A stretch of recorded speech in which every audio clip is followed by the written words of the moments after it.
High in the Indian Himalayas, right near a popular hiking trail, there exists a shallow, frozen lake that holds a chilling secret.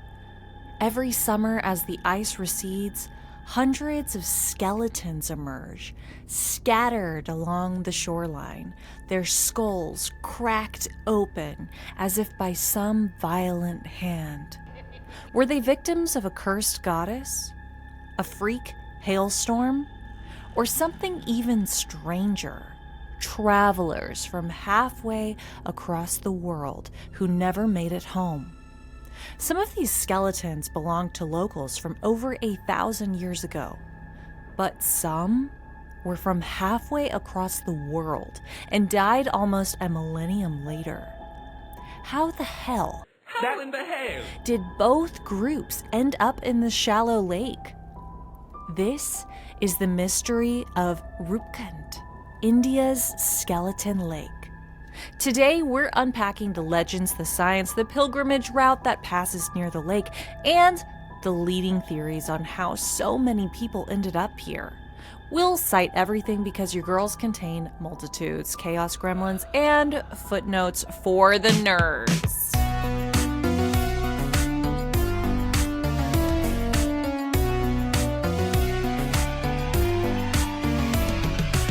Welcome back to Let's Get Haunted with your hosts, Nat Strawn and Aly. Welcome back, Haunties, to episode 234 of Let's Get Haunted. We are your ghostly duo, Nat and Aly, and we're here to get you fucked up, haunted, cursed, disheveled, unhinged, dare I say? And that's what we do here. Nat, that was a kind of crazy hook. So it sounds like we're learning about a lake where a bunch of people have died or where people's bones have been thrown. Like, I don't even know what to expect from this. And, you know, with a Nat episode, that's pretty much how it's gonna go, right? Pure chaos! So for those of you who have never seen our show before, each week, Aly and I take turns telling each other a story. Now, we are really good friends, but if we didn't know each other, we would for sure get in a fist fight because our personalities are very, very different. And so this makes for compelling content because who wants to listen to two people who are exactly the same talking about anything? Not in the United States. We don't do it that way. Nope. Okay. So, welcome to our podcast. If you hate this episode, go ahead and just click on the next episode or the episode before it to hear Aly telling a story because I guarantee it's going to feel like a totally different podcast. But first, I want to say thanks to Gilly B420 for this episode idea this year. I have been taking recommendations and I'm seeing the new recommendations coming in. So if I don't get to your rec this season, maybe I'll get to it next season, guys. So keep sending them in.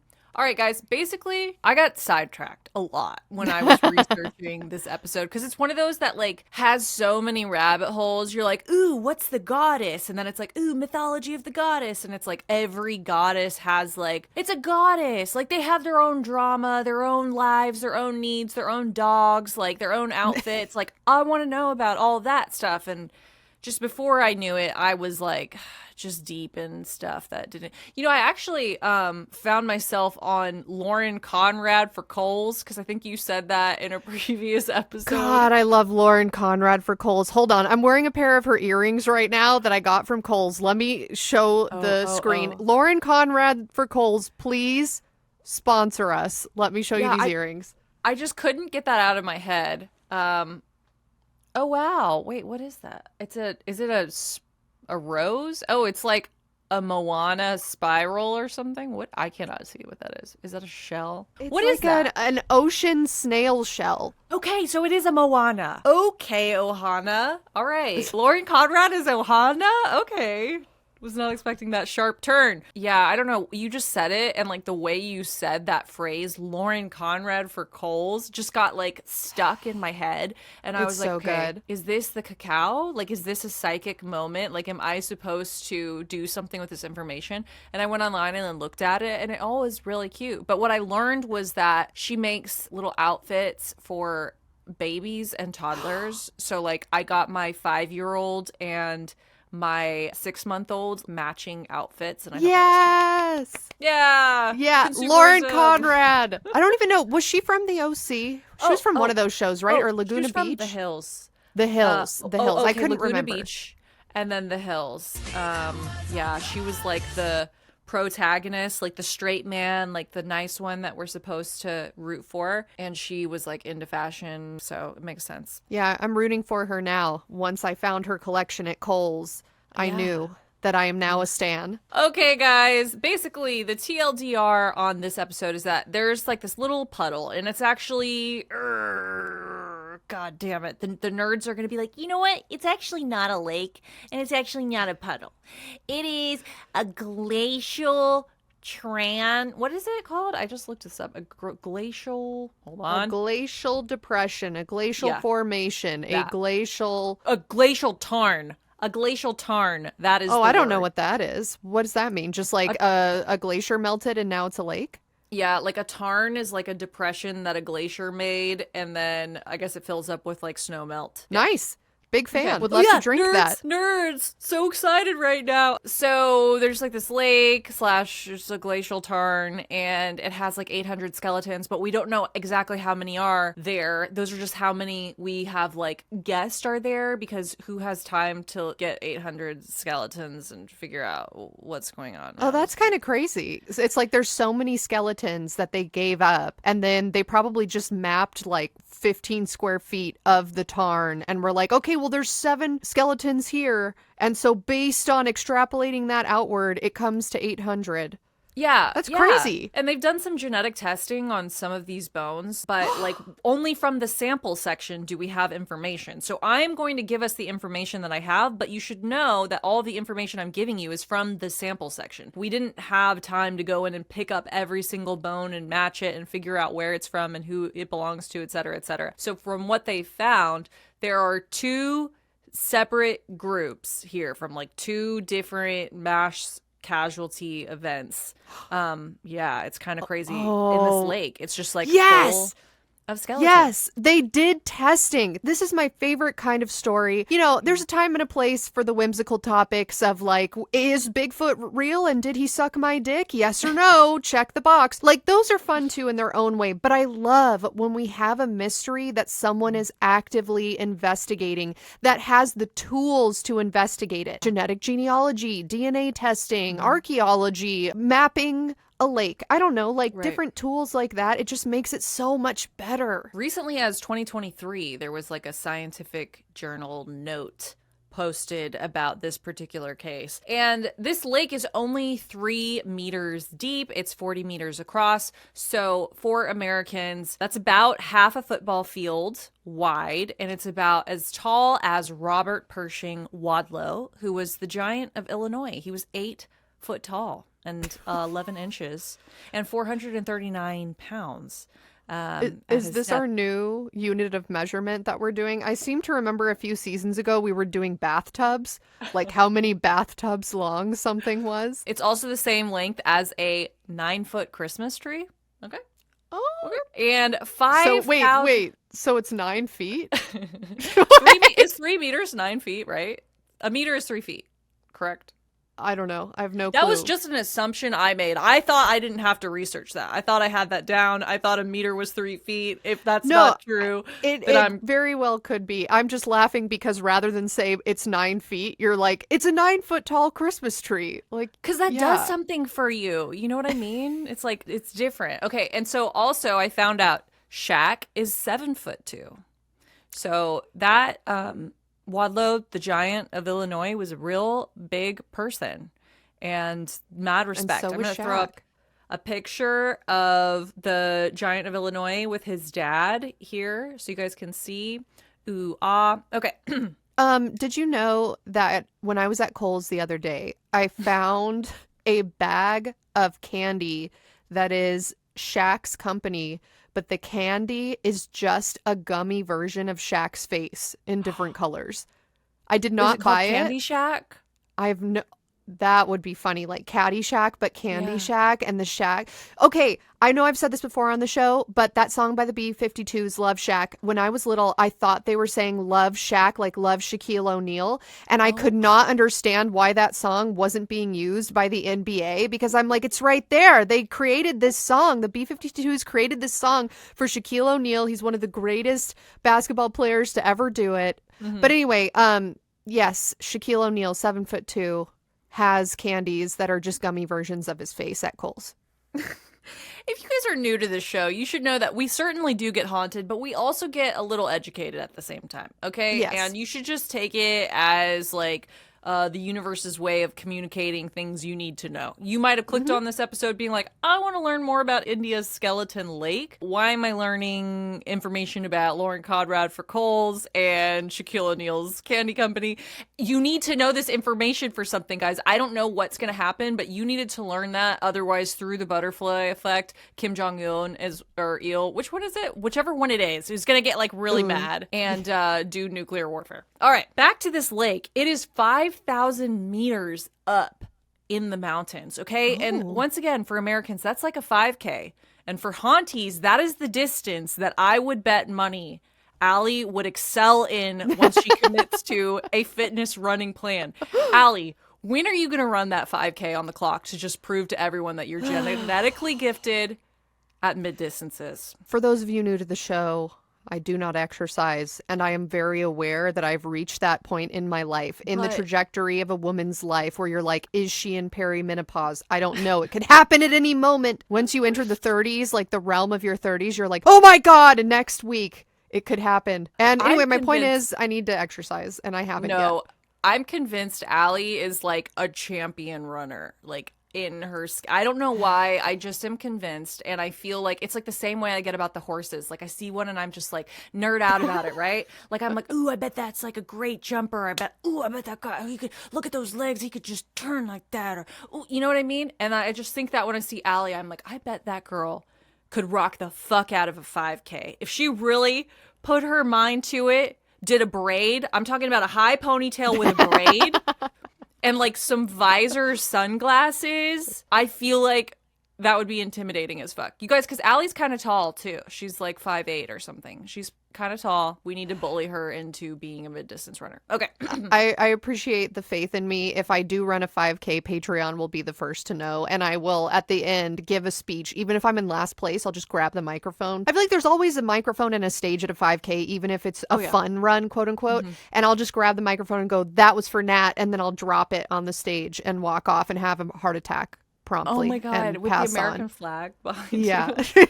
It's become a bit now at this point. I feel like I just need to bring up Aly doing a 5K as much as I can. All right, let's talk about the glacier. The modern story of the Skeleton Lake starts in 1942. There was this forest ranger. His name was H.K. Madhwal. He was trying to crest a ridge in Uttarakhand, is where like this lake is located in.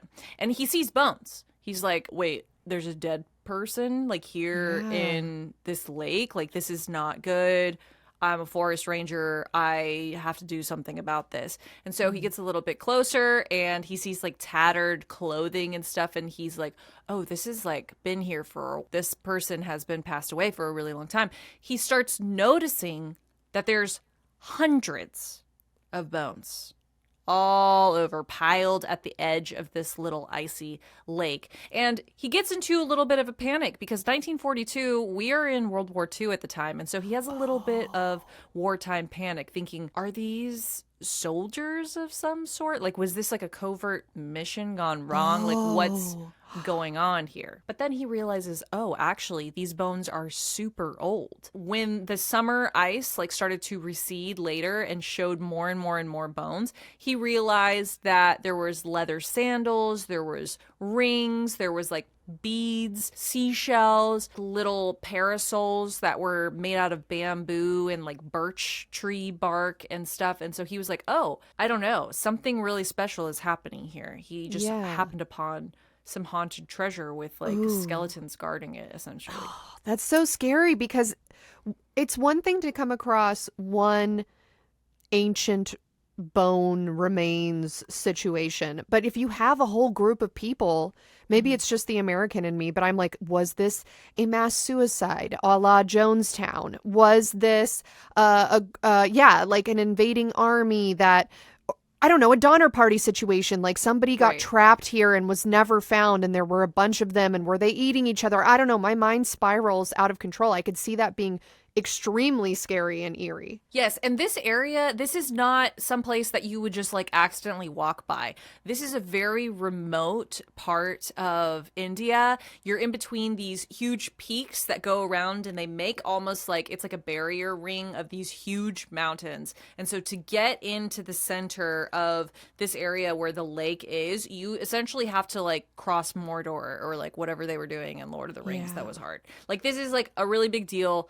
Lots of people have died like trying to get in the center of this, to get into this little barrier section. And so he's wondering to himself, okay, maybe, you know, these were people who made this trek a long time ago, but like, why were they wearing sandals? Okay. Oh, good point. I didn't even think of that. Yeah, that's a good point.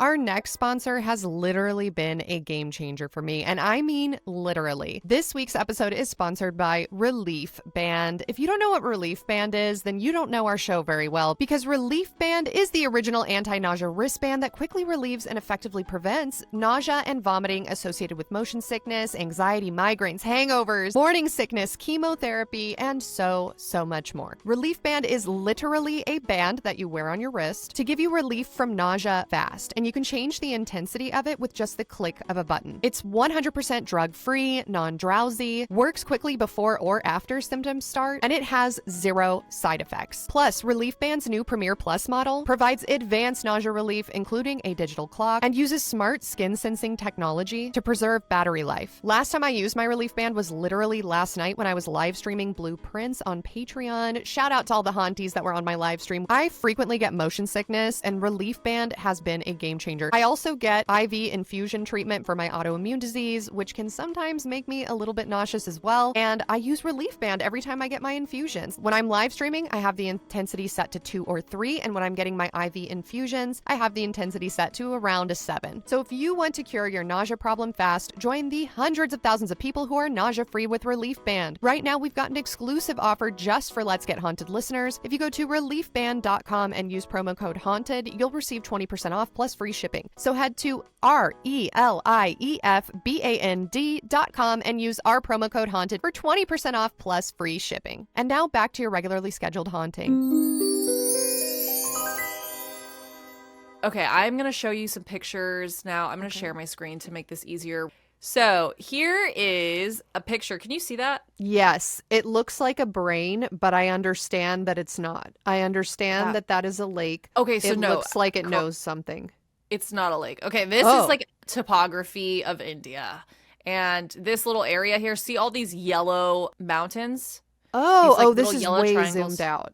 Yeah, it's way zoomed out. Oh, gotcha. But who's to say that India isn't actually just a giant brain of the earth, and the other continents are like the limbs that are coming off? It could be. Don't they have a lot of data centers there? That does seem like the brains, you know, like. Oh, yeah. All of these little triangles are peaks of major mountains, and they're encasing this area in here.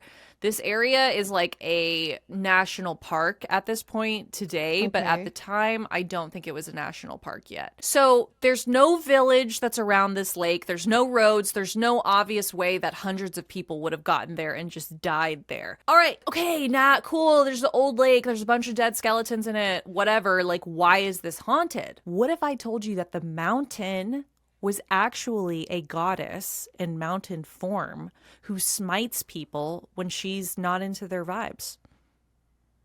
Just like not into their vibes? Like you walk into her house and she's like, I hate that you're wearing Lauren Conrad for Kohl's. No. where your shack gummies smited. Okay, we'll talk about the mythology of this for a little bit, but basically her name is Nanda Devi, and she is a goddess form of goddess Parvati, who is the wife of Lord Shiva. And she is worshipped all over the Himalayas as the daughter of the Himalayas. She's seen as the caretaker Ooh. of the entire earth. People worship her or like seek her approval before festivals, celebrations, marriages, special occasions, business deals. She is like a goddess that is worshipped so that everything will go well. Like, oh, we're about to have a festival outside. Let's, give thanks to the goddess so that everything goes well and there's not like lakes and people get heart attacks and die or something. Iconic. She's a symbol of purity, power, and divine connection with nature. She's thought to reside in nature, in lakes and glaciers and streams and mountains, trees. I can't name every part of nature, but you know what I mean. Right. So this local barrier ring of mountains is considered to be her royal court, like that little area that's in the center of it. And it's a sacred place. So the locals believe that no human should go there. They respect the mountain. In a way, it's kind of like, I guess, parable. In a way, it's like, okay, this mountain is a goddess. We have so much respect for her. She is Mother Nature, essentially, in our culture. And we respect her. She is telling us with storms and, bad weather and alpine climate and big peaks that she doesn't want us in her house. If she wanted us in her house, it would be easy to get there. You wouldn't die trying to get there and everything would be chill. But like she's telling us no. And what's interesting about her is that as part of her myth, she gave up all of the earthly pleasures. We've talked about this in a previous episode about like aestheticism, where people give up like creature comforts like warmth and good food and, anything that royalty might have, right? She gave up all of that to be with Lord Shiva. And so some people think that maybe she's kind of salty about that. Like she doesn't want other people to come into her sacred court with earthly pleasures like concubines and luxurious jewelry and fattening sinful foods, etc. Socks. So maybe that's why they were wearing sandals? Okay, actually that makes a But were lot they of wearing sense. socks with sandals?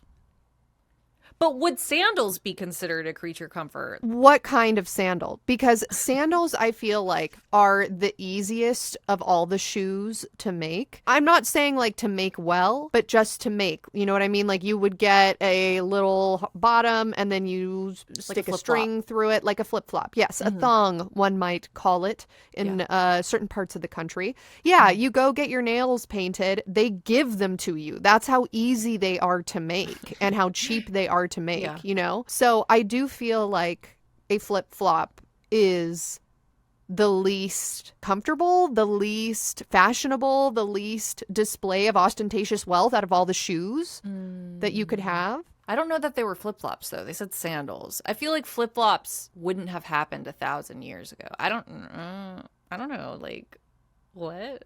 Did they have Havanas? What are those flip-flops everyone wears? Havanas, right? It's not Havana, but it's some, or maybe it is. But the one I'm thinking of is like Havava. It's like has too many syllables. Yeah. I just call them Havanas. My mind like gave up. Like that is Havanas to me. I can't wear sandals because my feet are ugly, so I don't know. Oh my God. Don't put me in that cage you put yourself in. I will be wearing sandals. Okay, I'm going to share some pictures of you of this. Share some pictures with you of this goddess. Oh, wow. Beautiful. The shrines that people make to her are beautiful. They've got like all of these different red and yellow like carnations and gorgeous. And yeah, it's beautiful. But the idea is that she is nature. So like Nanda Devi has become this mountain that is literally called Nanda Devi in this park.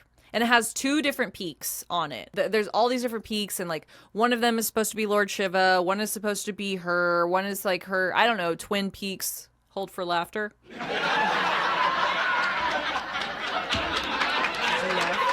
Yeah, I did. I chuckled lightly, which is the exact amount of laughter that joke called for.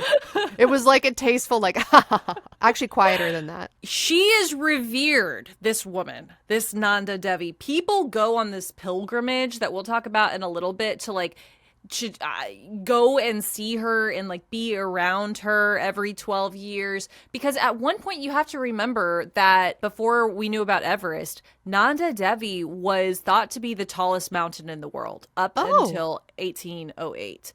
And so during the British occupation of India, climbing Nanda Devi was considered this huge feat.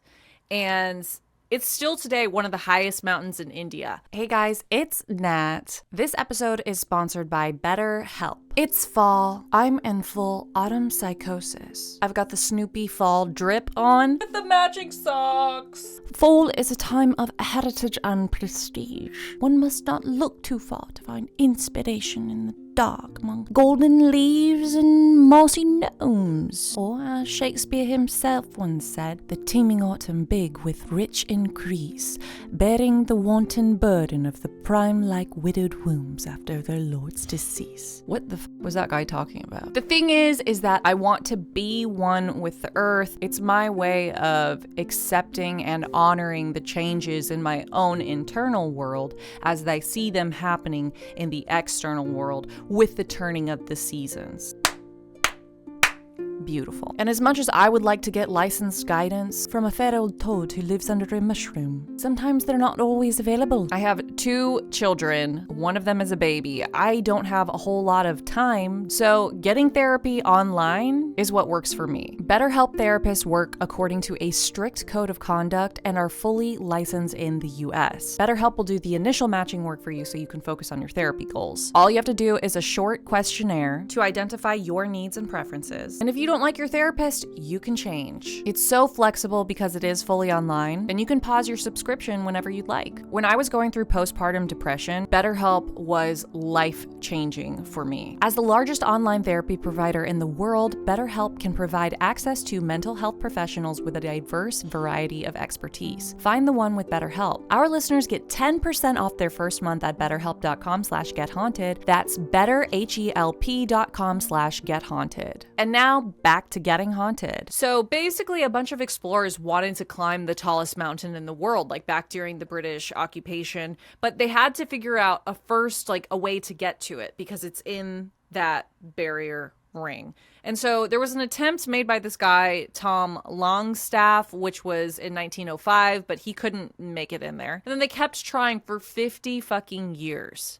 So apparently now, today, there's like a highway that goes through here and makes it easy to get in. But back in the day, this was just gorgeous. We're talking like 90-degree sheer cliff faces, very difficult to get to. There was this guy named Hugh Rutledge, and he made 3 attempts to get there in the 1930s, but he couldn't get through. In a letter to the Times, he wrote, quote, Nanda Devi imposes on her votaries an admission test as yet beyond their skill and endurance. He said that Nanda Devi, like getting to the sanctuary alone, was more difficult than reaching the North Pole. We're gonna look at a picture of this guy. I have a bunch of pictures of like all these different dudes. He looks like he reads books and that's dusty the thing, is, ones.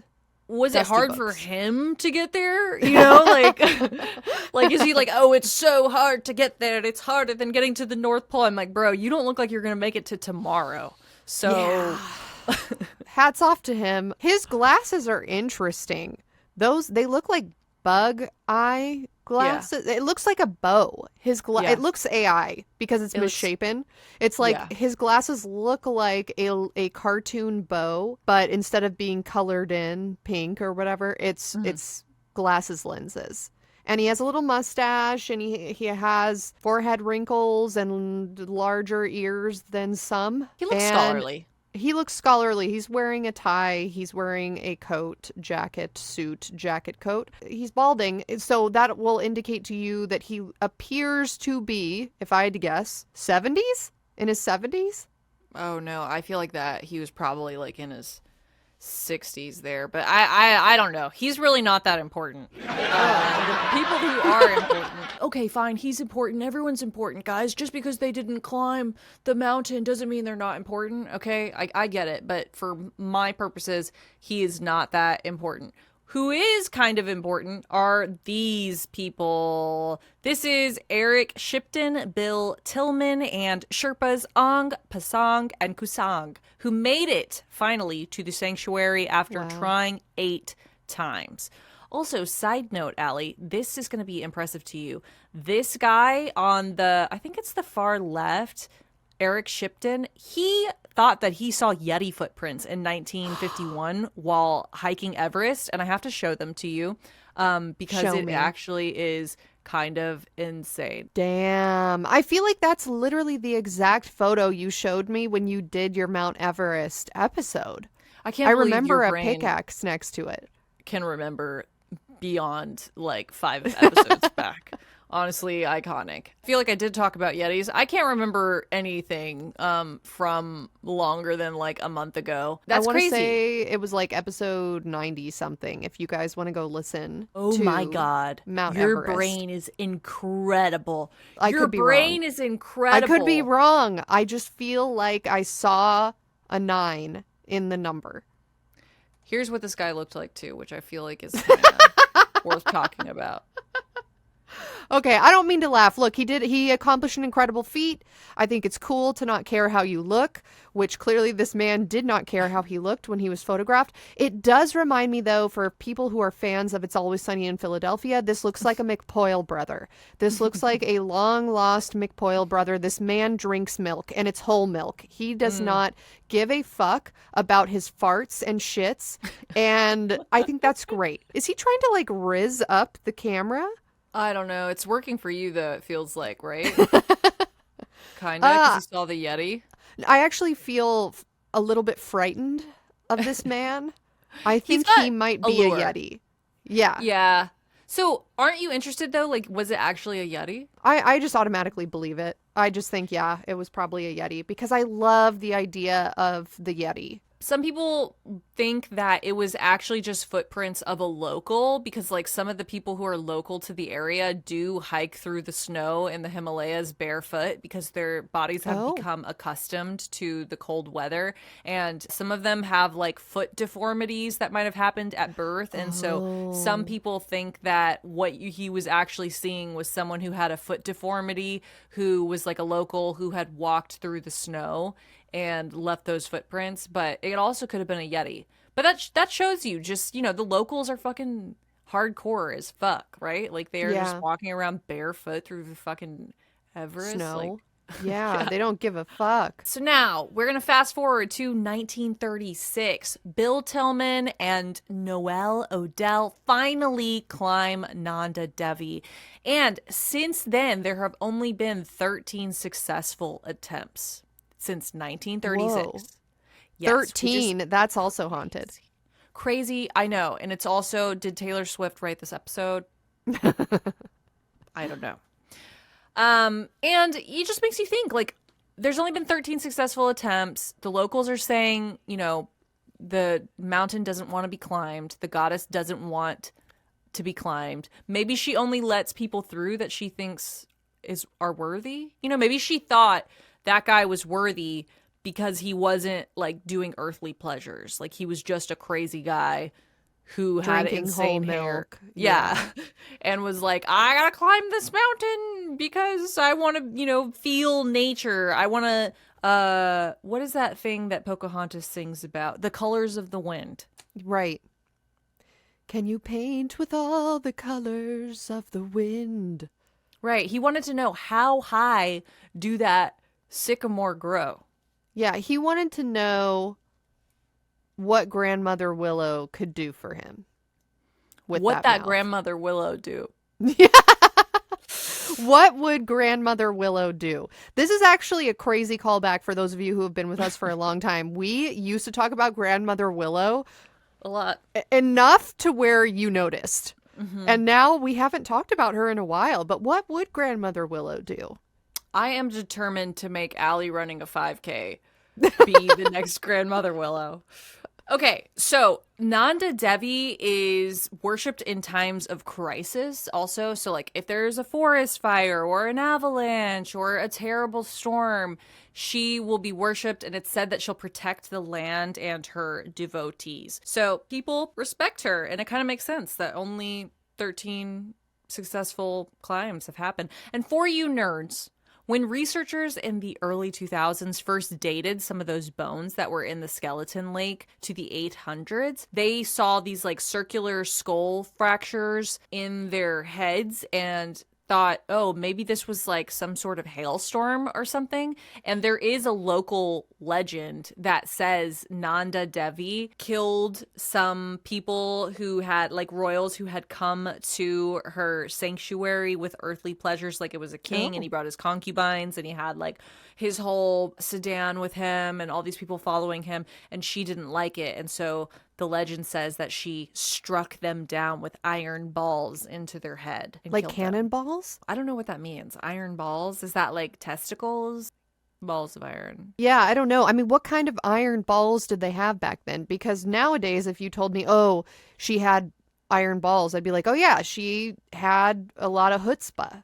But back in the day, I don't know. Did that mean a cannonball? Did it mean a rifle round? I don't know. Could have been anything. All I'm saying is that there is, like, you know, an oral tradition of this goddess striking people down with metal balls. Iron balls.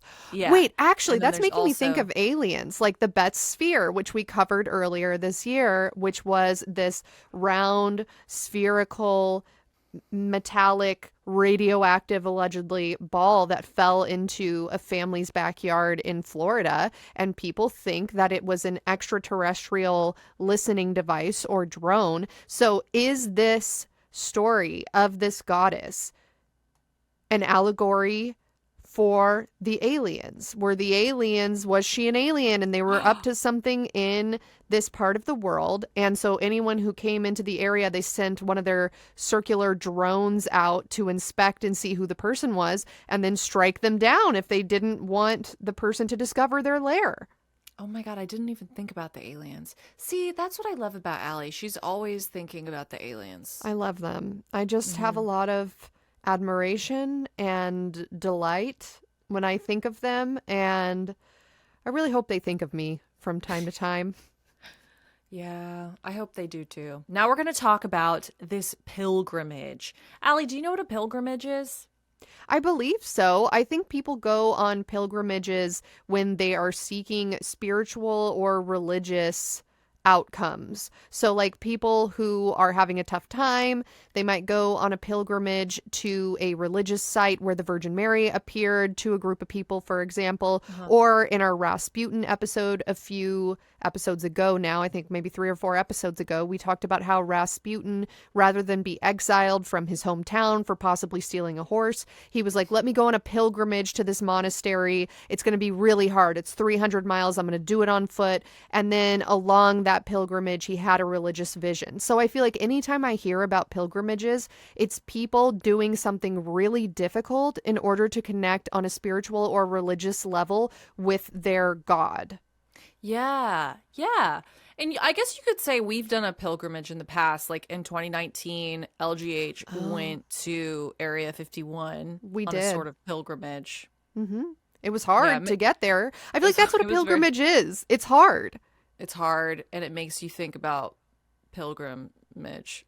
Yeah, like your life choices and like, how am I going to be different coming back from this? Like, God, please, if I make it through here, if I don't get shot by the National Guard, I promise to insert here. U.S. Air Force has issued stern warnings for people not to approach the gate. But we're going to approach the gate. This man has Verizon, and he's the only person who's able to coordinate our map with the actual Google Maps in his service.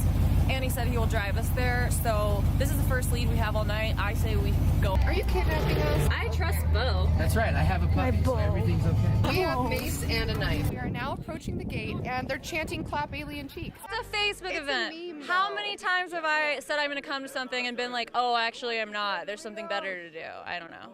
all of the military, whatever government personnel that they stationed here are really good looking. This is further evidence of a cover up. I think these are like models that then they hired, or actors, paid actors. We came here to clap alien cheeks, but all I'm seeing are military cheekbones, if you know what I mean. Sculpted. Respectful. There's this pilgrimage that happens near this Nanda Devi route area, right? And it happens every 12 years. It is grueling. It's about 280 kilometers on foot over super high passes, alpine climates. It's a 19-day odyssey where you worship shrines, you sing songs, you give offerings, and the pilgrims, like a lot of them camp out and they still pass in the broader region. So it like around this area today, like they still walk the same trail or whatever. So it's not hard to imagine that maybe there would have been some historical processions happening in the area, but it still doesn't explain why all these bodies are in this little shallow part, you know? Yeah. Yeah. Okay, so I'm going to show you a video of this pilgrimage as we talk about the pilgrimage for a second. I love visual components to episodes, so thank you for this. Basically, this is called the Sacred Journey of Devotion Nanda Devi Rajat Pilgrimage, and it is uploaded by Uttarakhand Heritage Media. We're just gonna see it for a second so you can kind of see this area, Allie, if you want to just yeah, this is pretty remarkable. So this is an overhead shot, like looks like recorded by drone or airplane, gliding through this very impressive mountain chain. And it looks like it is very rough terrain. I can see the path you're talking about that looks like it has been carved out by humans. It is a dirt rock pathway, and we see people dressed in very beautiful, colorful attire. They are hiking, they're carrying large objects on their back. I don't really know how to explain it. There's beautiful parasols, bells. Now we're looking at some images of the goddess, I assume. And so there's a few different goddesses that are like worshipped here, but see that like thing that they're carrying? Basically, they carry this like shrine to Nanda Devi, and they have at the beginning of the procession, there's like a sheep that it's like a horned sheep that has all of this stuff on it. And I think at the end of the journey, they sacrifice the sheep, but I'm not sure. I've heard like two different versions of it. Okay. Yeah, and then it looks like they've made it through the mountains in this next clip you're showing me, because I see a big lake and it's very beautiful and green. Here's some tents. People have flags. There are bells and incense and shrines. Okay, wait, I misspoke. It's actually a sheep that is a special four-horned sheep believed to be chosen by the goddess, and it leads the procession. At the end of the pilgrimage, the sheep is freed with adornments, food, and clothing. So it was actually a different sheep that gets sacrificed. So you hope that you get to be the one that gets freed with clothing and stuff, I guess, at the end of Although that is kind of sad. Like, is this like you're just let go in the mountain and you're like, wait, where did my friends go? Back at the farm. Right, like you think he doesn't want to be there? Yeah, I don't think so, but I could be wrong. Who knows? Maybe the sheep makes friends with the mountain goddess and has a really chill life. See all those tents? Oh, yeah. Yeah, they're very colorful. They're all lined up next to each other. It's like a little makeshift village. You know, there's probably like, I don't know, 70, 80 tents, and presumably all of the pilgrims are staying in those. So my point is that this is a significant area where there is a pilgrimage that happens every 12 years, that, you know, you have people hiking for 19 days. So it is possible that they were doing the same pilgrimage thousands of years ago, and people were hiking for a really long time, and maybe they did get lost. Maybe something happened. I don't know. It is really long, though. It's like 280 kilometers. So this distance would be too far for Aly as a champion mid-distance runner to excel at. So are you saying we think, theory number one of what people think these bones have come from is possibly there were ancient people that were doing this pilgrimage prior to the pathways being paved, and that they fell into this lake or something? It could be, we're not entirely sure, but people started to think maybe that's what it was happening, because remember some of the stuff that we found in this shallow lake? It was like sandals and like bits of parasols, and they still carry umbrellas and parasols today, or like offerings, right? It could have been the seashells and the beads that we saw could have been offerings. So people think maybe, this was some type of pilgrimage, and maybe the landscape changed a lot. Maybe 1,000 years ago, there was so much more snow, or one part of the pass was like impossible to go through. So maybe they went to a different part, and then maybe over time, somehow all of their skeletons ended up in this like depression. I'm not entirely sure. There has been other theories that people talk about when they talk about this lake. They're like, oh, maybe these belong to soldiers from a long time ago who were doing like a secret strike or something. Maybe it was like conflict, but people kind of shoot that down quickly because they're like, okay, well, the evidence that they found in the lake points to like a procession or some sort of pilgrimage. Right. Like we said earlier, why would a soldier be wearing sandals and holding a colorful parasol? It doesn't seem very covert to be doing that. It's just crazy enough it might work. Let's Trojan horse our enemy and pretend to be a religious procession, but actually at the last minute pull out a cannon from our parasols and shoot them, Oh yeah, and I guess if that did happen and they weren't successful, we would never know, because we'd only have the evidence of them being killed. Right. And probably all the weapons and cool shit would have been looted. Like anything useful would have been looted by the enemy that struck them down. Right, and they did find one spearhead, like, that was there with them. But who was that for, like, stoking a fire or, like, right, poking your sheep if it wasn't going?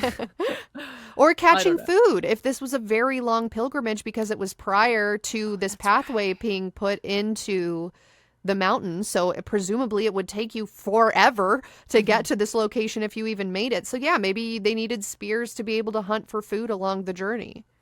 Some other people too thought that maybe this was like people trying to, it was like a merchant caravan for the Silk Road, but other people were like very quick to shut that down. They're like, that's so stupid. Why would they go on this super hard, difficult terrain in the middle of nowhere? Like, they're trying to go places where there are people so they can sell goods to. There's no reason for multiple caravans to be like going to the hardest place to access. Two thoughts.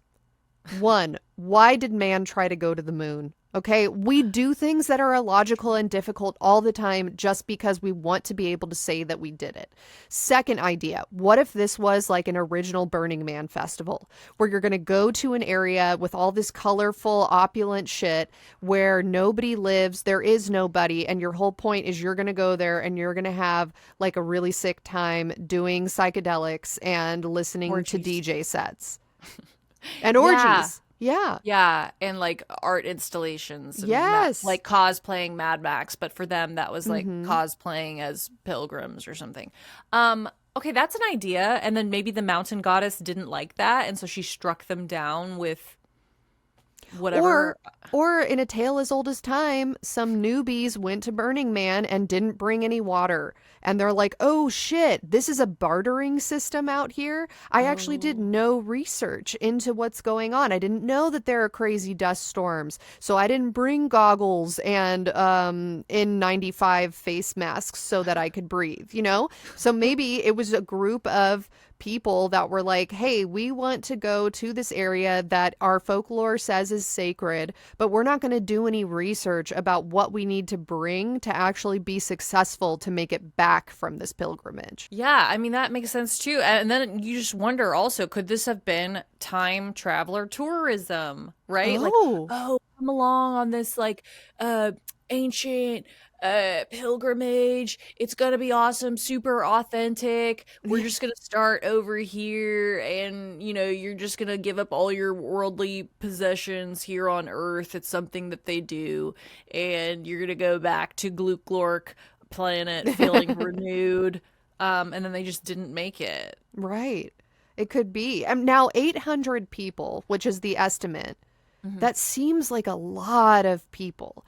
Yeah. Do they think that everyone's from the same time period, or do they think that this is like waves of people that are coming here, or do they not know? They have done genetic testing, and they found, I think it was definitely 2 groups, but I think there was a third quote unquote group that was just one guy, and he was from like the far east. Okay. Somewhere like... that's interesting. Yeah, like they were thinking he was from Mongolia. Yeah, Mongolia. They think that he was like Mongolian, but then there were the other group was from sub-Indian continent, so it would be like India, Pakistan, that whole area that at that time, basically what's India and Pakistan now. And then the other group was like another group that was close by. Like both groups made sense to have been doing pilgrimage there. The one that didn't make sense was the guy from like the far east. But like I said, the scientific papers have only studied a small sample of bones. They just like gathered up some bones and did sampling on them, but they haven't done every single bone there. For years, the running theory was that there was a big event that happened in the 9th century, probably pilgrims. They were clobbered by a freak hailstorm, and that matched up with the local folklore. It was an open and shut case. But then science proved it was 2 different groups of people from 2 different time periods. And so then people were like, okay, well, what are the odds that there's a freak hailstorm twice? And the skeptic perspective is that actually kind of high, because this area has like crazy inclement weather.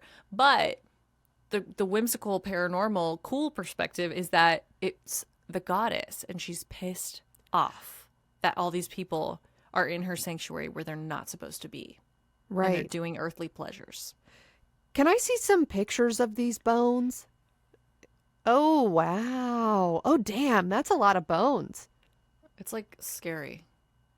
Yeah, this is Bone Central. So here's the other thing that is so fucking weird to me is that people like move the bones around and make like creepy shrines out of them, and people have like taken bones. This is not an easy area to get to, but people supposedly like take stuff from there, which is so creepy and gross. This is very haunted. The formations that people like, for those of you who are audio only listeners, it looks like people are taking the long femur bones of several different skeletons, propping them up, almost like creating a, I don't know, like a structure out of it. I don't really know how to explain it. Yeah, like a lean-to, and then putting a skull on top of the lean-to. It's very unsettling, I will say. Now, for those of you, again, who are audio only and want to see the images from this week's episode, you can head over to @Let'sGetHaunted on Instagram, where we do post key images from this week's episode so that you can flip through them in real time. And for those of you who are watching the video version is available on both Spotify and YouTube. This is crazy. I mean, it's like you reach your hand into the lake and you pull out a bone. Yeah, this person's literally just holding a bone. That's like, crazy. It just seems like it's so casual, right? Like this is not like a protected area. So also we don't have the correct context of like where these bones are in their archaeological space, because everything has been tampered with. Yeah, people come through and move the bones to different areas and set them up in displays. And so, yeah, that's kind of sketch, because you don't know. What if somebody's bringing bones into the lake too? Or what if there was some sort of idea that because this area is sacred, ancient people were bringing their dead to the area so that they could pass on. Maybe there was some sort of belief that if we bring the bones of our ancestors to this location, it's a portal to the next dimension, or the goddess will take care of them. And so maybe it was offering. or like an above ground burial, or throwing them in the lake, because maybe it was thought that now they're protected by the goddess. I mean, I don't know. I'm just spitballing here because that's half the fun, is that we seem to just not know. And so I'm trying to think of how 800 bones, like skeletons, could make it into this area. I don't know. It's weird. Another theory was that maybe they were plague victims, but the skeptic theory is that, when you're sick with the plague, you're not going to be hiking up into the mountains. And if they were plague victims, then perhaps the local villagers wouldn't want to be carrying them all the way this way. I mean, that's just a thought. But you're right. When we put like the religious connotation in it, who knows? It's a lot harder to carry plague victims and put them over in this weird little indentation, but if you believe that if you do that, it's gonna prevent your village from getting the plague, for sure you're gonna do it. Yeah, because now you saying that is reminding me of the episode you did that took place in Italy. There is a small island off the coast of Italy that's closed to visitors, and it used to be used for people who had the plague. If you had the plague, you would get shipped over to this island and just die there, because everyone on the mainland was trying to keep people as safe as possible from becoming contaminated. So even though it is difficult to reach this place, was there just a really determined Sherpa that was leading pilgrimages of plague victims to this area so that they wouldn't infect others? I don't know. Yeah, and I mean, honestly, okay, guys, you hold on to your britches, because this is about to get so much crazier as we keep going. Things get even wilder and wilder. The CIA is going to show up here in a second, so let's keep going forward.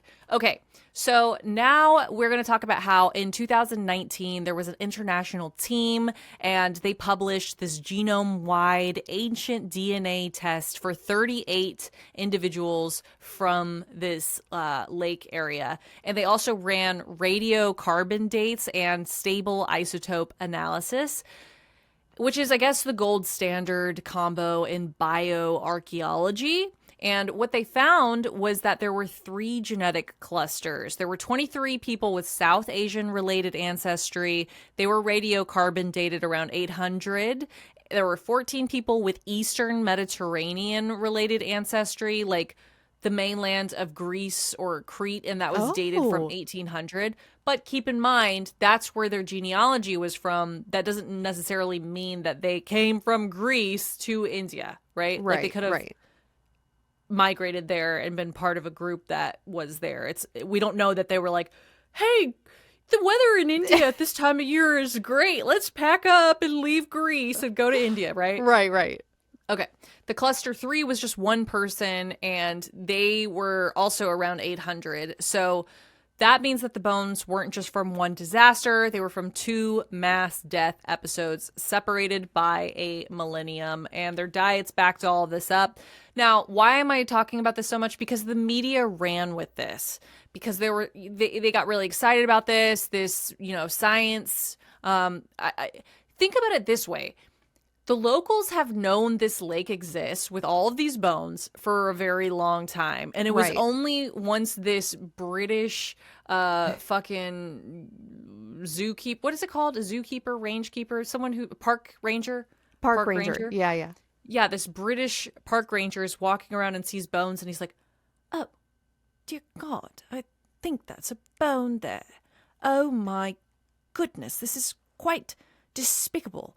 I'll have to talk to the authorities about this and make a record of it, right? But it was there for 1,000 years, just because he was the first person to make a record of this doesn't mean that people didn't know this existed until I see what you're saying. It was in writing. You know what I mean? It was a sacred place. Honestly, very typical of the British. Like, show up somewhere, be like, I am the first person to ever understand a mummy, and then they bring it back to England and eat it or whatever, which is a real thing Victorian British people did. But I just feel like this is a similar thing. It's a British guy. He's like, I did it. Here's my flag. I'm planting it here. I found the bones. And then everyone else is like, yeah, bro, like, there's bones there. We're aware. Well, I don't give a fuck. It's a bone, okay? Like, I'm gonna go back to fucking playing my Sudoku with my family. Yeah. Also, shout out to any British people that might be watching this. I actually think beans on toast is a revelation. I had it once, and I was like, not bad. You guys, British people weigh in. Does anyone in England actually wear this clothing brand called Bowden? Because it's like English clothing brand. I know what you're talking about. I bought something for my niece from Bowden because I keep getting targeted ads on Instagram.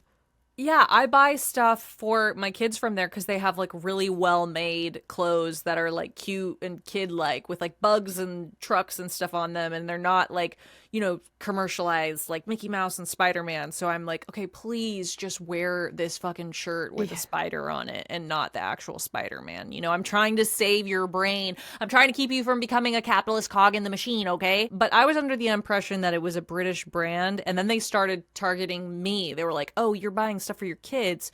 What if you also bought the women's clothing here? And they have like, it's supposed to be like British. And I think about it. I'm like, am I British? Can I like pull off like a tartan tweed wool suit with like a floppy hat? You know what I mean? Yeah, you could pull that off. I could see it. Like a floppy Carmen Sandiego hat. Is that what you're talking about? Yeah, 100%. You should actually be Carmen Sandiego for Halloween. That's actually incredibly iconic. And I really feel that you should be Carmen Sandiego, and Cody, your husband, can be like a magnifying glass or something, Oh man, I don't think anyone would know who I was. Like, that was yes, very they telling would. age. 100%. A big floppy red hat, a iconic red trench coat, I believe is what she wore. And just put your hair in like big bouncy curls. Oh, please do it. Everyone bully Nat in the comments. It would be iconic. Okay. All right, Nat's going to be Carmen Sandiego. Allie's going to run a 5K. So. All right, let's talk about this fucking CIA shit, because this is crazy. I'm ready. Okay, in 1965... this area is known as haunted, okay? That's the whole point of this beginning part of this episode. This is a haunted, sacred area. The mountain's gonna fuck you up. Don't go there. The locals know about this pond full of bones, but they did not fuck with it for a long time because it's probably sacred, and they were like, what the fuck? Like, why? Let's not play with the bones. And everyone else is playing with the bones, and tragedies are befalling. World War II started. Did it happen because we upset this mountain goddess? Oh. Who's to say? Interesting. Now, fast forward to 1965. China starts testing their nuclear weapons in Tibet, and the CIA decides that they're going to spy on them. So the CIA teams up with the Indian Intelligence Bureau. They like partner up together. I know this is crazy, right? And it's called the NANDA DEVI Plutonium mission. They're going to put a telemetry tower, like a tower to spy on China, on top of NANDA DEVI, which, by the way, is almost impossible to climb, and now you're gonna do it with a telemetry tower. You're gonna be doing heavy construction at the top of this super hard to reach tower. People are gonna die on the way up there. What's crazy about this is that it was a top secret mission, so we don't know a whole lot about it other than what the files say. So what the files say is that they teamed up together, they cooperated in October of 1965 to install this telemetry tower. But back then, they needed a battery to power the tower, and lithium batteries that weren't big enough to do it. So they decided that it needed to be nuclear powered remotely. So they had to get a giant nuclear reactor, plutonium battery thing. Oh. Yeah, essentially. And take it up to the top of this fucking mountain. That's insane. Ooh, this story, I feel like this story has a little bit of everything. 800 dead people. That's like number one. That's a lot of dead people. And then you've got religion and spirituality and pilgrimages and the original Burning Man possibly. And also a British guy in pantaloons coming upon a lake. And then you've also got a guy that saw Bigfoot's foot on Mount Everest making a cameo here. Scientists, people that are genetic genealogists, people that are doing DNA testing, carbon, radio, footprinting, whatever. And then now you've also got the CIA and the Indian CIA teaming up to put a fucking nuclear reactor on top of this mountain. Oh yeah, you bet. This is from Wikipedia. In 1965, the Pentagon and the CIA were worried about the Chinese nuclear developments. The Vietnam War was ramping up and the United States had no intelligence data to counter any Chinese threat. The Chinese were conducting nuclear tests in secretive facilities.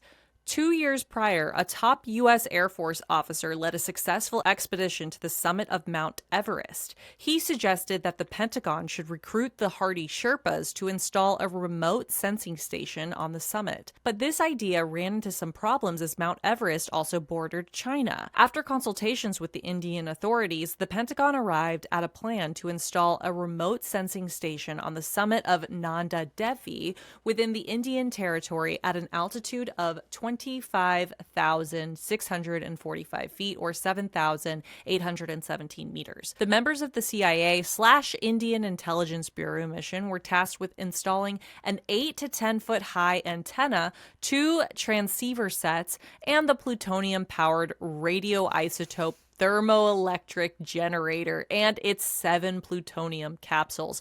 But a storm at the end of the mission meant that the mountaineers had to store the battery and device on the mountain until the storm ended. When they came back, everything was missing. The nuclear device was never found, and the sanctuary was closed from 1968 to 1974. Broughton Coburn, author of the book The Vast Unknown, America's First Ascent of Everest, claims that the Indian intelligence had secretly hiked up there before that spring mission and retrieved the device, presumably in order to study it and possibly gather up the plutonium. The local inhabitants of the region claimed that due to the presence of the nuclear capsule, there had been an increased number of floods and ice calving. Whoa. So no, they still don't know to this day what happened to it? They never found it. They never found it. Some people think that the locals, like the actual Indian Bureau of Intelligence, took it because the plutonium was in it. And so they were like, oh yeah, it's crazy, it's not there. But other people think that maybe someone else took it. Some people think that perhaps the mountain goddess ate it. Because weirdly enough, there is a myth that it's called the churning of the ocean myth, and it's one of these central myths in Hinduism where the gods and the demons collaborated to churn the quote-unquote ocean of milk to find the nectar of immortality. And that event, the churning of the milk, also yielded other treasures and this deadly poison, which led to Lord Shiva's throat turning blue. And the story symbolized this ongoing struggle between good and evil, the importance of cooperation, and the idea that good outcomes could arise from a struggle. And so some people were like, well, is that like real life? Where the CIA teamed up with India's Intelligence Bureau, which were both possible demons, I don't know. And they teamed up with the gods, aka the mountain, to churn ocean milk, aka find immortality, aka not get nuked by China. But then the mountain drank the nuclear battery because the mountain was the god Nanda Devi, the goddess. That highlights also the cooperation. You know what? I don't really know where I was going with that, but it felt haunted, okay? Yeah. Did the mountain eat the battery is what I'm saying. Yes. And now the nerds are going to be like, that's not a battery. That's what they're going to say. Go get laid. It's fine. We can call it a battery. I truly don't even understand batteries. Okay, in 1975, the sanctuary reopened, and once again, the tragedies struck. This is insane. Did you know that there was a woman and her name was Nanda Devi and she died in Nanda Devi? No, I did not know that. Okay. Okay, wait. Can I make a prediction? Yes. This is going to be... Cut this if it's totally wrong. This is a white person. It has to be. Because why, if you have a god, it would be like somebody naming their child Jesus Christ. You just wouldn't do it, right? Unless you're not from that culture. So my prediction is that this is going to be a white person. Yes. This whole story Yes! trigger Aly Yes! in so many ways. Yes! This story is meant as rage bait for Aly. This story from 1976. My white detector went off. For those of you listening to the audio only, I am extremely pale, so this is fine. This is white on white crime right now. So Nanda Devi UNSOELD died at 22 in 1976 on the mountain that she was named after, Nanda Devi, in India, due to severe altitude sickness, dehydration, and possibly a flare-up of a hernia. Her death occurred during a controversial expedition in which her father, legendary alpinist Willie Unsoeld, was a co-leader. Her father, Willie Unsoeld, who was the co-leader of the expedition, had previously partnered with Tom Hornbean on their first ascent of the West Ridge of Everest in 1963. So this story is crazy because basically we're talking about like a legendary mountaineer, alpinist guy, right? And he has a daughter and she's also just like him. Like she's an adventurer. They climb together. They do everything. They ride or die. He fucking named her Nanda Devi after this beautiful peak, you know? And it's really kind of a sad story because he was taking her out on this expedition as a way to, it was very progressive. Like he wanted to show that women and men can both be mountaineers. They can both do all this exploration because back in his day, it was really only men who did this. And so he was doing this kind of like forward thinking. I mean, there were hippies essentially. And there's this article that I read from outside.com. It's called A Mountain Called Her Home. It was published January 25th of 2023. And I'm just going to read you guys an excerpt from it because it has haunted me ever since I read it. Okay, I'm ready. Just before noon, Lev, Harvard, and Devi sat in the tent, shoulder to shoulder, putting on their boots and getting ready to leave. Devi was next to Lev, sipping hot cocoa. Suddenly, she asked him to take her pulse. Then she said, quote, "I'm going to die." And then, Lev recalls, the next second she pitches forward and throws up what looks like a huge volume of coffee grounds. Harvard rushed to Devi's side. Willie came running in from outside the tent. "It was pandemonium," Lev says. "I tried to shrink in the corner to get out of the way, but there was nothing to be done." Devi showed no signs of fear, but Harvard and Willie were frantic. Their efforts at CPR and mouth-to-mouth resuscitation did no good. Willie felt her lips turn cold under his own no more than 15 minutes after she collapsed, but they continued trying to revive her for more than half an hour. "She's dead. Just like that, boom," Lev recalls. The three men knelt beside her body in utter shock. As Robert Roper would write in Fatal Mountaineer, an unauthorized biography of Willie published 26 years later, quote, "That Devi might die seems not to have been one of the options they considered. Almost up to the last moment, she seemed cheerful and about to rouse herself. There was something inextinguishable about her," end quote. There was no question in Willie's mind about what to do next. He announced to the men that they would commit Devi to the mountain as if conducting a burial at sea. Willie and Harvard put Devi in her sleeping bag. In the snow outside the tent, they knelt beside her and said a prayer. Then they heaved her over the ledge just beside the tent door, and her body tumbled down the north side of the mountain. Willie mustered a yodel, a sound that he had used to communicate with Devi in the mountains so many times before. Only silence followed. Devi's body may never turn up, and because there was no autopsy, Devi's cause of death will always be a mystery. Willie told his family that he was sure it was not anything related to altitude, but rather something massive and abdominal. Wow. That's horrifying, haunting, extremely sad. Also, I do feel bad for calling her out for her name now. And now that I realize that she was named after the mountain, not the goddess, I started thinking about it and I was like, well, people name their kids Everest, right? Yeah. So it's fine. It turns out it's They're not actually from fine. Everest. They're not also from like Mount Everest. They're like from Colorado. True. or, If you like, were Oregon. Nepalese, you probably wouldn't name your child Everest. But what is the Oh yeah, what's the name for Mount Everest Yeah. in Nepalese? Okay. Yeah. It's called Sagarmatha. And is that a name that somebody has? It doesn't matter. This is a tangent. But my point is, it's fine that she was named after the mountain, probably. I don't know. I'm not the name police.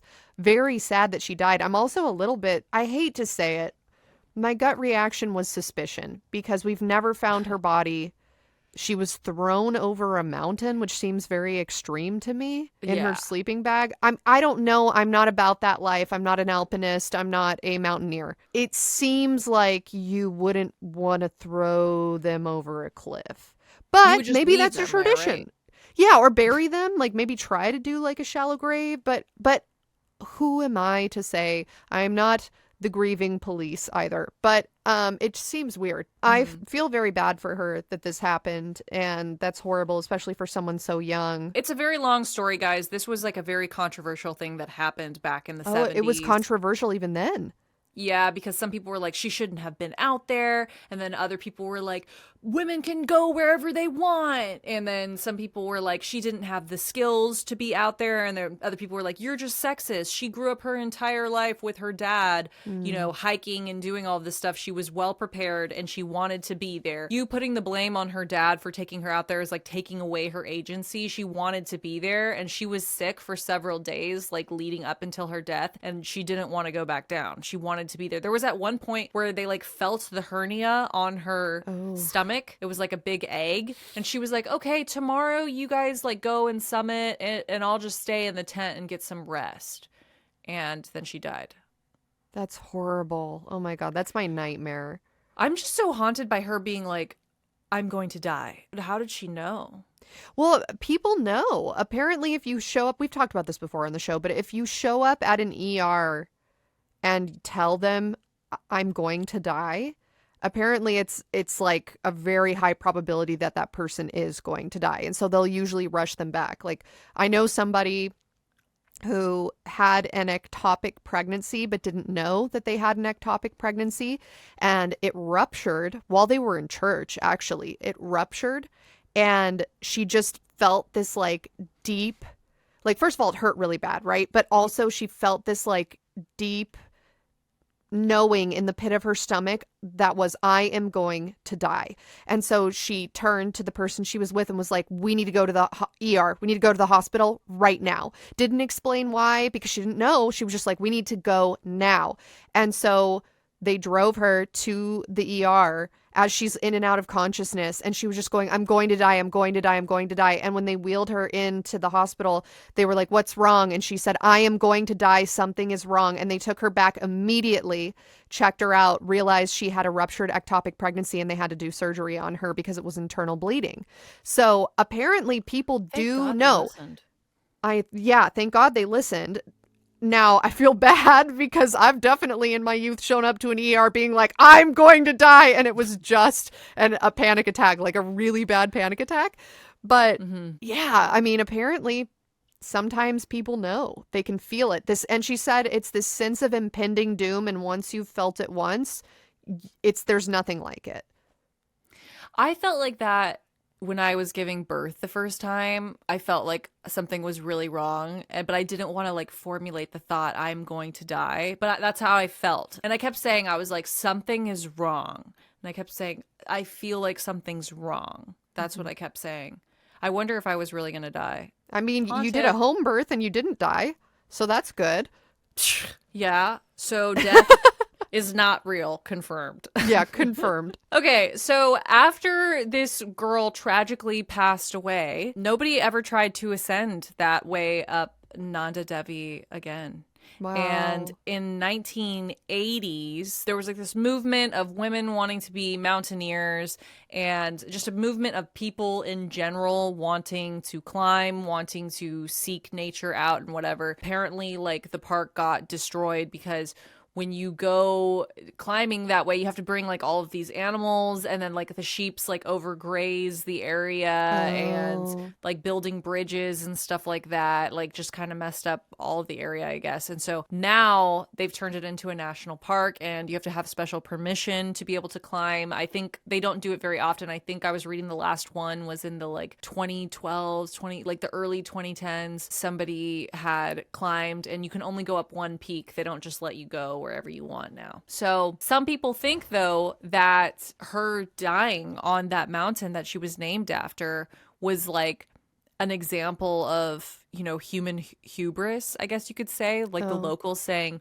we don't go to this area. This is a sacred area. People shouldn't be there, especially not people who aren't like of the actual lands. Like you're not from here, I guess. But it's controversial because some people are like, well, you know, who gets to, it's all planet Earth, right? Like who gets to call what their own? And I know that's a treacherous topic of conversation that still extends today, and there's many places where people want to keep it protected from tourists or protected from people who aren't of like the culture that's local there. And we have conversations about like what is cultural appropriation and what is just cultural appreciation, and how can we have diversity when we're not allowing everybody to partake in it, etc. I don't know, guys. I don't know. I'm just trying to write an episode.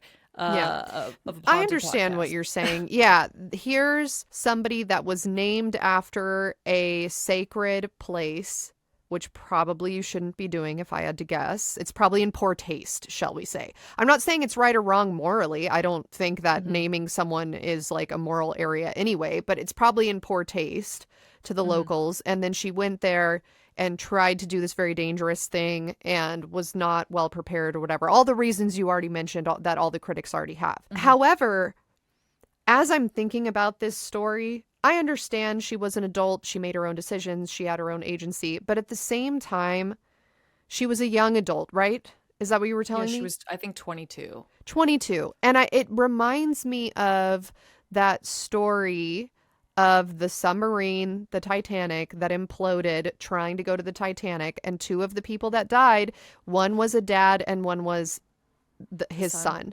And the mom had done an interview after the submarine imploded saying that her son was extremely frightened and nervous about going in this submarine, but the dad was kind of pressuring or encouraging, some might say, but also pressuring him to do it. And I do wonder when we hear these stories of young adults that are doing dangerous things in the company of adults that they look up to, admire, maybe they're related to, it does sort of feel like, but did they really make the decision on their own?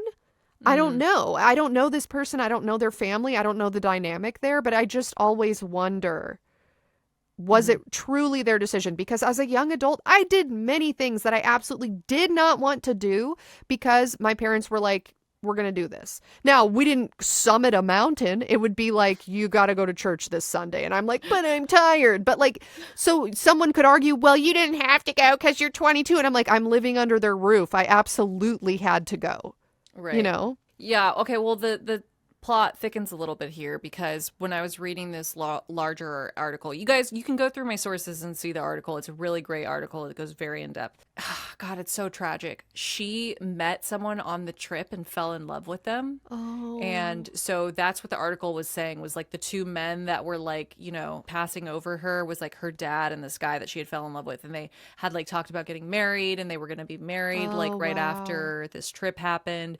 And then she like passes away in this freak incident, and the guy is just immediately like grieving the loss of his new love of his life or whatever, and I guess just decides to commit her body to the mountain, which, God, man, I don't know, that is some crazy, That's trauma. That is trauma. What do you do at that point? Like, oh, I just met the love of my life and they're dead. And I'm throwing them off of a cliff and watching as their body bounces off rocks on the way to the ground. I don't think they thought that one through. I don't think they should I have don't thrown think the so body either. off the side. Look, if Yeah. you're an alpinist or a mountaineer, chime in the comments below, but that is a strange decision to me. I feel like the more logical thing to do would be to either leave the body there and try to come back later or get a rescue team later, or dig a shallow grave if you were worried about animals coming and disturbing her body. Yeah. Or just zip her up in the sleeping bag and like leave her at altitude there. I know on Everest there's tons of bodies that just like Good are point. where they Mummified. were laying. Or frozen. Yeah, mummified. Mhm. Yeah, so they literally could just done that. I don't know. Again, I'm not the grieving police, but this is a haunted podcast. We talk about disturbing haunted stuff, and I can't think of something that could be more disturbing than that. I can't even imagine having to do that to somebody, to anybody, let alone my own daughter. You know? I know, and it was so sad because then it was like as they threw her body off, the dad yodeled. I know, Like, that's so and she just sad. didn't yodel back. Oh, I don't like it. Oh, man. Okay, so now we are getting towards the end of my episode. Allie, we've talked a lot about the theories, but let's go back through them. Theory Yes. number one is that it was a hailstorm that killed a 9th century pilgrimage group. The pros of this theory is that it matches up with the local like oral tradition and earlier trauma notes on the circular skull fractures. But the cons of this theory is that it only explains the older South Asian individuals, and we're not sure what happened to everyone else because not everyone had head trauma. I think I missed earlier when you said that there were circular fractures on the skull. But I am curious because, as you pointed out, it's not like this area has been protected. It's hundreds, thousands of years of people being able to do whatever they want to these bones. So is it possible that the bones, that these depressions or circular fractures were made post-mortem and we just can't tell because these remains are so old? Oh. You know, like Are you thinking like aliens? Like no, like maybe hail, but maybe it was post-mortem. Maybe the bodies had just been laying there forever, and eventually over time, over the hundreds or thousands of years that these bones have been laying there, the circular fractures happened later, you know, and it actually has nothing to do with why the people were there in the first place or why they died. So I think that's the downfall, but also the interesting part of the mystery is that it can't really ever be solved because people have had access to these bones for generations. People take the bones out of the lake and take them home. They take Instagram photos holding a femur. They take a skull and put it on top of a lean-to of bones, long leg bones. So we can't really know what happened pre-death versus post-death because their bones are so old. Yeah, no, it's a real head scratcher. Theory number 2 is that maybe these were like mortuary deposits, like we talked about. Oh, if this was like plague victims or like certain people died or whatever, and they go carry those bodies there on purpose. But the cons of that is that the terrain is very brutal. There's no clear ceremonial architecture or long-term burial patterns in the lake itself. And the isotopes and the dates that are corresponding argue for sudden deaths rather than like a curated ossuary. Because they say, oh, if it was an ossuary, then it would be like bodies from, you know, like the span of a generation instead of like what seems like a bunch of people all at once, if that makes sense. So they're saying it doesn't seem like it's the catacombs in Paris, for example, where those were intentionally placed there, which we don't have time to get into, but we've done an episode on that before in the past for anyone interested. They're saying this looks not intentional. It looks like haphazard, not organized in a way that would be part of a funeral practice. Right. But, you know, the cons of that are like, we don't know because this stuff has been messed with. So maybe it Good was point. originally. Or maybe, you know, there was a crazy winter where it was all like revealed and the ice didn't form or something. The water wasn't deep enough, and so all the bones were out and animals scattered them around or something. I don't know. Yeah. Could Yeah, be. I don't know. Okay, Allie. So now I want to talk to you about your thoughts of everything we talked about today. What do you think happened to these bodies here? Do you think the mountain is haunted? Do you think it was the goddess, or what do you think happened? So the two prevailing theories that you mentioned, which it seems like that's what experts are weighing, like these two ideas of, was this a funeral deposit area, or was this several different processions, pilgrimages that had something violent happen to them, maybe an accident, maybe something else. Yeah. It is interesting that that's the two options they've come up with. So I'm assuming they have more information than we do. It has to be one of those two, one would But assume. it doesn't explain. Okay, so it's like, yeah, there was a pilgrimage that went wrong. Why did it go wrong? Was it because the mountain is the lady and she's mad and she's a goddess and she was like, I don't like your sandals? What was it? Yeah. Were the sandals ugly? Were they not Lauren Conrad for Kohl's brand? Probably not. Could it have not been an avalanche that like fell on a procession? And then there would probably be more signs of trauma then, though, right? Yeah. It is frustrating that they've only been able to catalog a small fraction of the lake. I think that, God, I have so many good ideas and not enough money. If I were a billionaire, I'd be like, hey, there's this cool lake. Here's $40 million. Let's go catalog it once and for all. Report back to me. Like, I want to have 500 of your best men and women going here and cataloging and carbon dating and x-raying and whatever, mapping with LiDAR and sketching everything that's going on here. Let's pull all of these bones out of the lake. Let's figure out who these people were.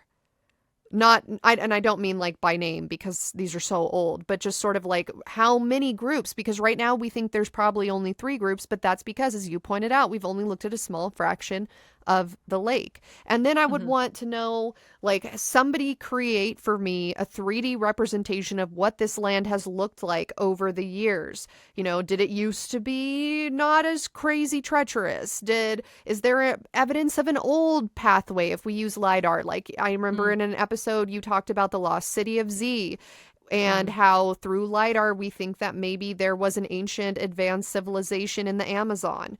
Okay, well, is there something like that here that we could figure out? Oh, it's now overgrown, and so you can't see it with the naked eye, but using this advanced technology, we can see that there are foundations of an advanced civilization that used to be in this area. Okay, then we can start having some real hypotheses, but I think the frustrating part is that we've cataloged 38 out of 800? That's crazy. Right. Yeah. That's insane. That's like, I don't know. They talk about sample size all the time when you're reporting symptoms, when you're taking a new medication, for example. Like, okay, so if one guy threw up after taking it, does that mean that that's a real symptom of the medication? Or is it just that guy had something else going on and threw up? So that's why you have to have a larger sample size. You need like 1,000 people, 100 people, 1,000, 10,000 people before you can be like, okay, we took 10,000 people and 500 threw up. Okay, well that actually seems like there's a statistical correlation between throwing up and taking the medication. I don't know. Am I making sense? It's hard. It's hard to say anything about it when it's only 38 out of 800 bodies. Right. Yeah. No, you were making a lot of sense for me. I need you to make less sense and be like, mountain haunted, bones disturbed, Okay, ghost here we go. mad. Putting on my tinfoil hat. Here's my thought. The Bet sphere. Spherical, metallic, possible alien drone. Landed in Florida. Something earlier you said about a metallic sphere. Yeah, there's like a local oral tradition that says the mountain goddess threw iron stones at their head. there was a battle between ancient humans and aliens. This is a sacred location in many different oral traditions coming from the region, people who have passed through. It's even now still attractive in modern times. And so that attraction, that magnetism of people wanting to come visit this area, even though it's dangerous, that can't be explained away simply by folklore. Folklore has to spring from something. It stems from some sort of truth. And the truth is that this is an ancient battleground between humans and aliens. The Bet Sphere was a product of war, alien warfare. Solved. Gavel, gavel, gavel. It. Solved. Wow. Case closed. I love it. I feel like when you do that 5K, it's going to be so much clearer to you. You're going to be like, oh, this is... I'm telling you guys, okay, I went for a run with my husband the other day because he's like, oh, you just gotta run all the time. And I feel like he's nicer to me when I run with him. And it's like, okay, fine, I'll do it. I'll do it if this means I'm going to get like a present or something, you know, Right. Whatever. So I went for a run with him. I haven't run in actual years, you know, and we went for a run. And afterwards, he looked at his Strava and he was like, okay, you went like 4.5 miles. And I was like, Wow. that's pretty crazy. And Yeah. I swear to God, Good for I you. felt after that run, I felt like I had unlocked like hawk vision. I kept saying to him, I was like, I don't know what's going on right now, but like I'm seeing in HD. Is there like a phenomena that happens when you're running, like the blood flow or something? Like I was like, I could fucking read a sign from 25 meters away right now. I don't know. Is it a side effect of runner's high? Because I know that in cross country they would always say the beginning of the practice. Because in practice you run like 2 to 3 times longer than what a race is. So we would run like 8 miles, even though the race is 3. And so they would say, yeah, the beginning is going to suck. But eventually you hit that runner's high and everything becomes easier and you have a rush of endorphins and serotonin and adrenaline and the rest of it just feels like cruising. So maybe along with that runner's high, maybe there's some sort of chemical reaction in the brain that gives people hawk vision. And maybe a similar phenomenon happens when you're on a pilgrimage through a treacherous landscape and then you reach the destination and you're in this state of ecstasy, this high, this endorphin, adrenaline state. And so maybe people got whipped up into a frenzy and murdered each other. And that is why the bones are there. You heard it here. Allie, you want to do our sign off? Yes. First of all, I think this might be my favorite episode of the whole season. So well done. I think that this is a very interesting topic and I'm going to be thinking about it for a long time. Everyone drop a W in the chat for Nat.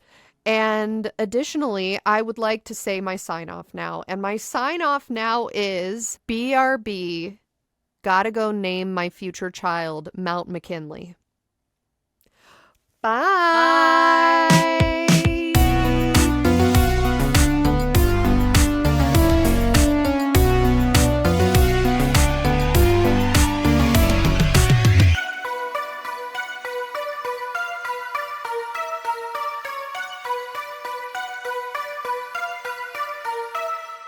Hey guys, it's Nat. It's the closing credits. Welcome to the closing credits for episode 234, The Skeleton Lake of India. This month, we would love to give a warm, autumnal, heartfelt thank you to our Patreon donors who donated to us in the month of July 2025, letters M through Z. Now, if you would like to get your name shouted out on a future episode, it is so easy. All you have to do is go to patreon.com and sign up for tier 1 of the Patreon, where you're not only going to get a shout out, but you're also going to get access to so much more, like episode extras, mini-sodes, personal hauntings, live streams, and much, much more, guys. We also have a free tier, so check that out. For more information, look at those show notes.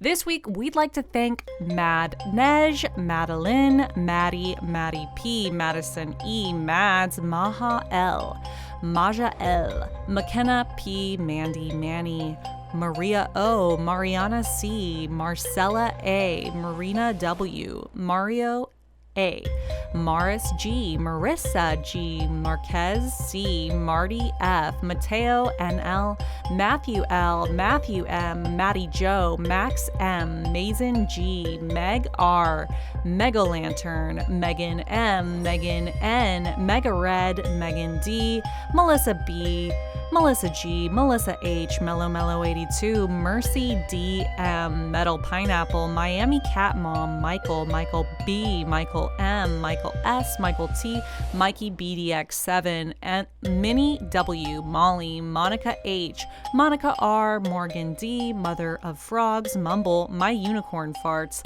Rainbows, aka Jose P, Naomi, Naomi RH, Natalie C, Natasha M, Natasha Square. I think that's an emoji, but I can't see what it is in this format. Nat's Nut Button. What? Nat's Nut Button is in the Patreon? Oh my gosh, I was wondering where that thing went. It's one of our patrons now. Nicholas M, Nikki S, Nicole A, Nicole L, Nikki B, Nilza, Noah B, Olivia K, Olivia S, Oscar M, Owlbear of Oracle, Padaka and Sani, Parker Lassie, Pascal, Patricia Militia, Paula M, Peter Barker, aka Camry G, Philip K, Phoebe O, Phoenix C, Kwang LM, Rachel M, Rachel T, Rain, Ravine, Rally R, Rebecca B, Rebecca H, Red S, Ray S, Ria Bobia, Richard O, Rita S, River, Rob D, Robert K, Robert W, Robin N, B, Robin P, Rory L, Rose M, Roxanne S, Ruben P, Ruby V, Sage S, Sam P, Samantha D, Samantha H, Samantha P, Sarah W, Sarah C, Sarah D, Sarah J, Sarah L, Sarah Z, Savannah C, Sav H, Sazzle, Scamantha, Scarlett M, Scott G, Selena F, Set D, Shane, Shania Z, Sean H, Shelby E, She's Not Here, formerly Al H, Simon B, Slamper Sand, Sleepy S, Slug Bunny, Smokin' Void, Sophia F, Sophie, Spencer, Steph M, Steven G, Story, Sugar Bread, Summer J, Sydney S, T H, T Hart, Tabby J, Tay M, Tajakester, Tanya, Tara J, Taryn K, Taylor B, Taylor J, Taylor M, Taylor T, Teethman 27, The Ratmans, Tiana RQ, Tobacco J, Tracy, Tsunami, it's Sammy, Tyler B, Erd Ferguson, Valeria R, Val Pal, Vera M, Veronica W, Vicky T, Victor A, Victoria C, Victoria L, Wayne C, William A, Y2NLA, Yas A, Yvonne R, Zach G, and Zeke G. Thank you guys so much for being patrons. We could not do this podcast without you guys. I am specifically so happy to make content for Patreon. Allie and I get in there and we feel like we're just with a bunch of good friends. We have so much fun in the tier 2 community chat, and I've been having such a good time getting to know a lot of you personally. We've been talking about what Halloween costumes we're gonna do, sharing memes, and just having a good old time in there. So specifically, I want to say thank you to our patrons, and I'm so stoked because it is fall, guys. It's finally fall. Now it's time for the secret password. What you're going to do is you're going to leave the secret password in the photo dump comments on Instagram at Let's Get Haunted. Make sure you follow and you comment. You will be entered into a raffle that is coming up here, guys. The year is winding up. It's going to happen fast. And then you're going to get a super special limited edition, super limited edition. We do one design, one type of prize each year. Last year we did a mug.